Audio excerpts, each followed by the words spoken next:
Halo, Assalamualaikum warahmatullahi wabarakatuh. Ketemu lagi di channelnya Resti Hadianti.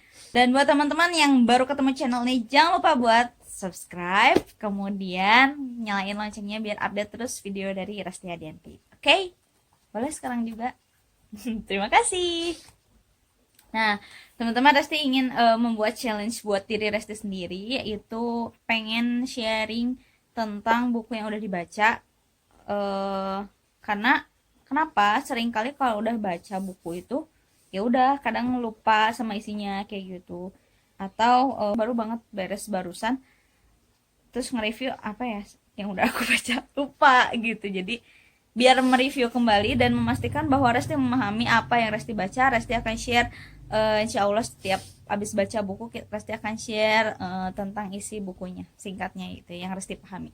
Oke, Resti baru aja selesai baca bukunya ini, Master Secret Instagram 4.0, tulisannya Richard Putra. Aku tidak tahu dia siapa, dan setelah baca bukunya ada ilmu yang bisa dipraktekin, bisa dicontek gitu. Oke, kita mulai ya sambil Resti review. Resti akan bacakan. Di sini ada 7 bab. 7 bab. Nah, di bab pertama itu yang paling enak dari Resti adalah tentang, pertama adalah tentang nilai value produk. Jadi untuk dijual online itu kita nggak selalu harus jual produk murah. Contohnya kayak Resti jualan pembalut nates, itu kan kalau secara harga dengan harga di pasaran itu jauh banget ya harganya. Tapi kita bisa berikan value dari produk kita. Jadi kenapa sih orang harus beli? Pasti kan karena ada value yang bisa mereka dapat gitu. Jadi nggak selalu harus perang harga kayak gitu. Jadi kita bisa kasih value kenapa orang harus beli produk kita dan kenapa belinya harus ke kita. Itu ya pertama. Terus yang kedua adalah tentang menentukan brand. Jadi kalau kamu jual produk apa, usahakan merek, brand, nama tokonya di online itu memang yang mencerminkan produk kamu gitu. Jadi jangan sampai jualannya apa ya, misalnya jual produk kesehatan tapi akunnya akun sepatu murah gitu kan. Itu enggak nyambung guys gitu. Terus yang ketiga adalah tentang ini, riset pasar tentang market. Jadi Resti dapat ilmu baru itu tentang kita harus tahu siapa orang yang kira-kira butuh produk kita gitu. Jadi sebelum kita mulai terjun di online, apalagi main iklan ya, kita harus tahu karakteristik calon konsumen kita, misalnya usia berapa, terus kira-kira aktivitasnya apa gitu, pria atau wanita, terus kompetitor kita siapa aja, kemudian kira-kira ada nggak sih akun-akun yang relevan dengan produk kita gitu, yang kira-kira follower mereka bakal tertarik sama produk kita gitu. Terus itu sih, jadi harus di list karakternya itu yang ketiga ya tadi. Dan yang keempat adalah membuat caption atau teknik copywritingnya. Jadi ternyata ada di sini tipsnya itu adalah melibatkan memang banyaknya soft selling. Jadi kalau Resti pribadi memang lebih senang soft selling daripada hard selling. Kecuali memang di toko katalog ya. Kalau katalog ya memang harus hard selling gitu karena isinya singkat, padat, jualan banget gitu. Tapi kalau misalnya di akun, entah itu akun jualan atau akun pribadi yang nge-endorsein produk sendiri gitu, Resti lebih senang soft selling, yaitu rumusnya ada 5W1H. Jadi coba libatkan perasaan calon konsumen di dalam caption kita tuh dengan memasukkan jawaban dari 5W1H. What, why, where, when, who, dan how gitu. Jadi 5W1H. Nah, yang kelimanya adalah ide untuk konten Instagram TV. Jadi memang Instagram itu selain feed, story, Instagram TV juga harus dioptimalkan gitu. Jadi di Instagram story bisa tentang edukasi produk, juga tentang aktivitas penjualannya, kemudian atau bercerita, bisa juga tutorial penggunaan produk, atau ya memang isinya promosi gitu. Kemudian baru juga kalau IGTV juga sebaiknya ada watermarknya gitu biar nggak gampang dicomot orang lain.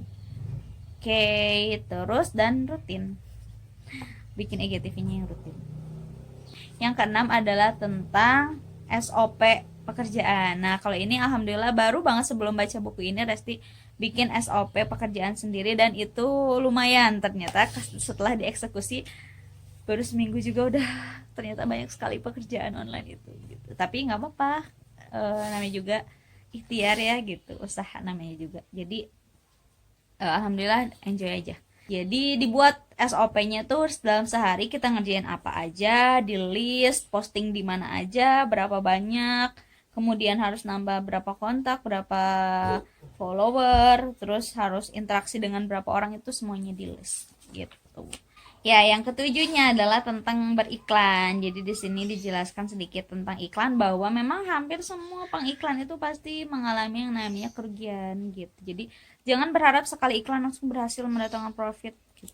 Dan kemarin beberapa kali listing iklan juga ternyata belum menghasilkan profit. Gak apa-apa, namanya juga belajar. Tapi dengan kita praktek dan kita mencoba bikin iklan kayak gitu, jadi tahu apa yang harus diperbaiki. Terus ternyata target range usianya kurang tepat gitu, atau dan lain-lain, banyak yang jadi pelajaran baru. Setidaknya nambah likes jadi 1000 yang aslinya 25 biji gitu. Lumayan. Untuk ngiklan juga masih perlu teknik soft selling, jangan terlalu hard selling karena orang lebih suka diajak bercerita daripada ditawari jualan begitu. Yang ke-8 adalah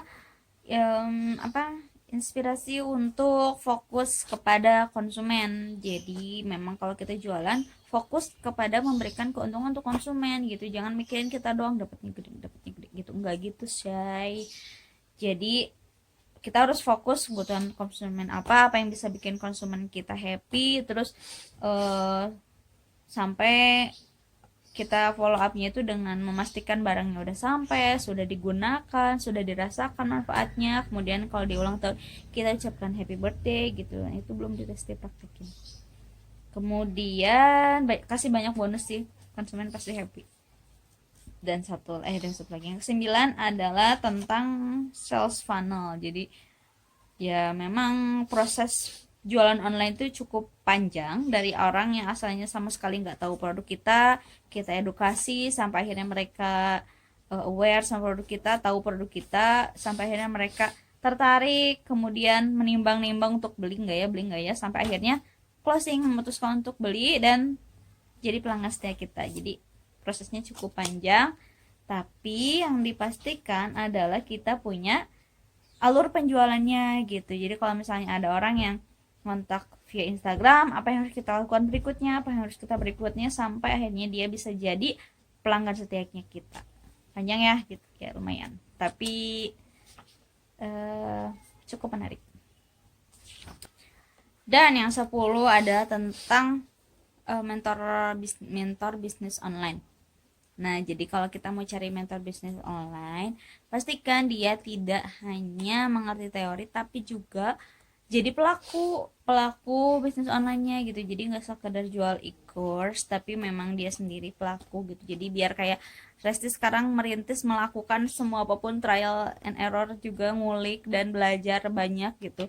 Mudah-mudahan nanti di masa depan akan jadi mentor bisnis online juga yang kredibel gitu. Amin. Itu sih 10 poin dari buku Master Secret Instagram 4.0 yang Resti dapat.